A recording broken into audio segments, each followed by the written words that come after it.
আপনার জন্য লৌহে কালাম বানিয়েছি, আপনার জন্য লৌহে মাহফুজ বানিয়েছি। এক কথা আমি আল্লাহ যদি আমার আল্লাহকে তোকে প্রকাশ করে থাকি, ওগো নবীজি শুধু আপনারই খাতিরে বানিয়েছি, আপনার জন্য বানিয়েছি। জান জান আল্লাহ পাক আল্লাহ তাআলা ঘোষণা করে দিলেন, ওগো নবী আপনাকে আপনার উম্মতের কামিল বার করে দিলাম। একটু জোরে বলা যাবে না? সুবহানাল্লাহ, জোরে বলা যাবে না? সুবহানাল্লাহ। ইয়া রাসূলুল্লাহ বলেছিলাম সংক্ষিপ্ত ভাষায় ভূমিকার মধ্যে শেষ করবো, কেননা আবু তাহেরের ওয়াজের ভূমিকা ধরে আপনাকে বলেছি মেশিন গরম করতে গেলে 3 ঘন্টা সময় লাগে। হ্যাঁ, তো ইনশাআল্লাহ আল্লাহ পাক যদি হায়াতে রাখেন বাকি তো মোলাকাত হবে বাকি।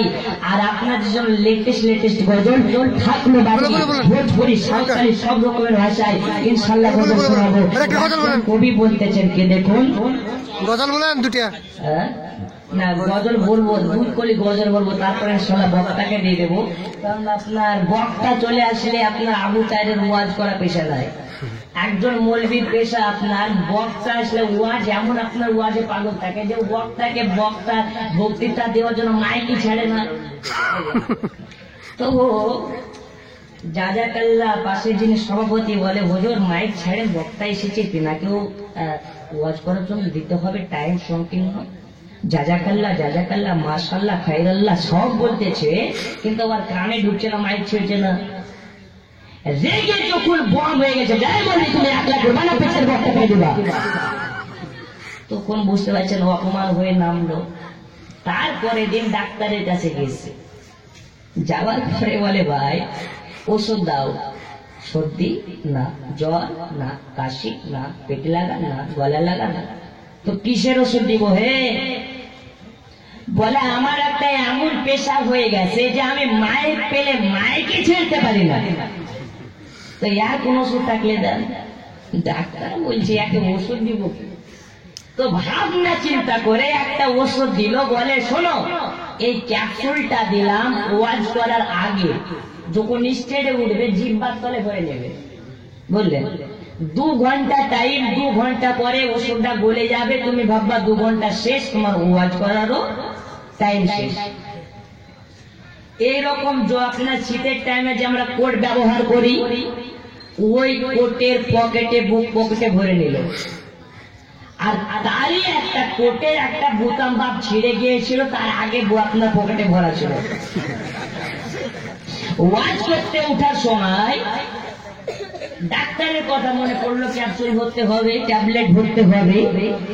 ডাক্তারের কথা মোতাবেক মৌলানা সাহেব, মুফতি সাহেব জিজ্ঞাসা করে যেমনি আপনার কিনা ওষুধটা ভরতে যাবে, হাতের ভিতরে আপনার পকেটের ভিতরে হাত ভরে তুলবি তো তুলবা, ওষুধ না উঠে ট্যাবলেট উঠেছে, জিহ্বার তলে ভরেছে, ওয়াজ করে যায়, টাইম আপনার কিনা শেষ হয় না, ওষুধই গেলে না।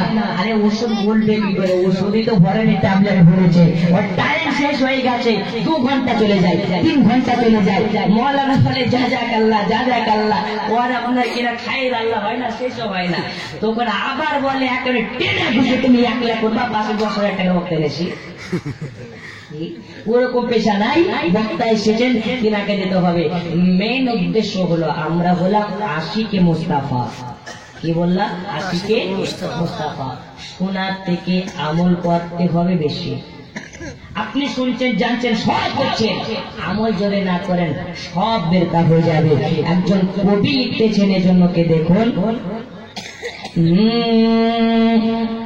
নবী আমার জান, নবী আমার প্রাণ, নবী আমার জান, নবী আমার প্রাণ, নবী খুশিতে খুশি আল্লাহ মেহেরবান, নবী খুশিতে খুশি আল্লাহ মেহেরবান। জোরে বলুন আল্লাহ বলে হাবিবকে যে ভালোবাসিল, আমি আল্লাহ আমাকে সে কাছে পেল। সুবহানাল্লাহ। আল্লাহ বলে হাবিবকে যে ভালোবাসিল, আমি আল্লাহ আমাকে সে কাছে পেল। আসমান জমিন, জমিন আসমান, সে নবীর ওয়াসিলায় গড়িল জমিন আসমান। খুশিতে খুশি আল্লাহ মেহেরবান, নবী খুশিতে খুশি আল্লাহ মেহেরবান। নবী আমার জান, নবী আমার প্রাণ, নবী আমার জান, নবী আমার প্রাণ। নবী খুশিতে খুশি আল্লাহ মেহেরবান, নবীর খুশিতে খুশি আল্লাহ মেহেরবান। জোরে বলে শেষ একটা ছন্দ। জামানা দিয়ে না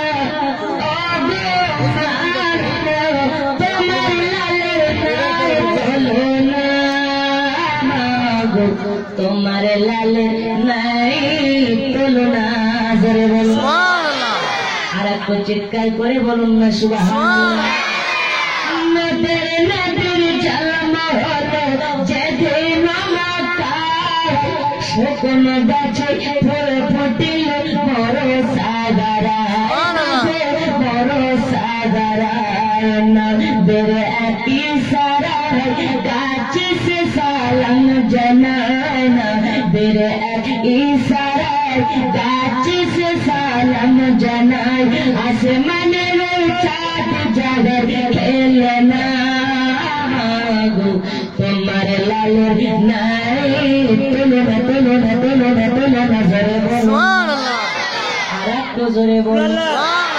বাজান আমার কবি কি লিখতেছে দেখুন। মেরাজ রাতে আপন কাছে খোদা দেখেছিল, ওগো বললে তারে বেদের কথা গোপন যত ছিল। তার নেটের সারি পোরা কি হয় তার গড়ে, তার নেটের সারি পোরা কি হয় তার গড়ি। আর সে আজমি জাগান মিল না গো, তোমার লালের নাই তুলনা তুলনা। জোরে বলেন আর এত জোরে বলে যাবেন, হাত তুলে বলেন ইয়া রাসূলুল্লাহ। মুসলমান হায়াত বাকি তো মোলাকাত হবে বাকি, কেননা বক্তা চলে এসেছে।